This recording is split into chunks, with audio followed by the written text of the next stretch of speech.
أعوذ بالله من الشيطان الرجيم.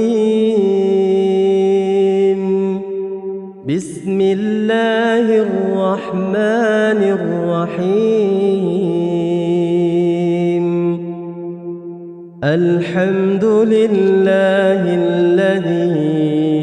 أنزل على عبده الكتاب ولم يجعل له عوجا قيما لينذر بأسا شديدا من لدنه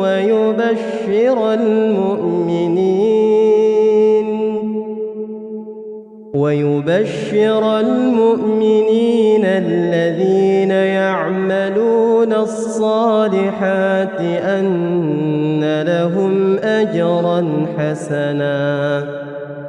ماكثين فيه أبدا وينذر الذين قالوا اتخذ الله ولدا ما لهم به من علم ولا لآبائهم كبرت كلمة تخرج من أفواههم إن يقولون إلا كذبا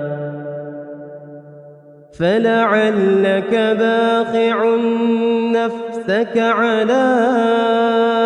آثارهم إن لم يؤمنوا بهذا الحديث أسفا إنا جعلنا ما على الأرض زينة لها لنبلوهم أيهم أحسن عملا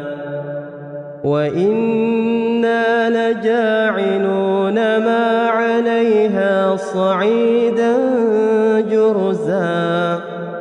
أم حسبت أن أصحاب الكهف والرقيم كانوا من آياتنا عجبا إذ أوى الفتية إلى الكهف فقالوا ربنا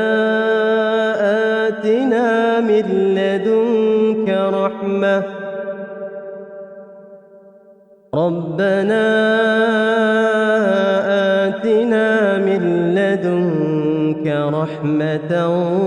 وهيئ لنا من أمرنا رشدا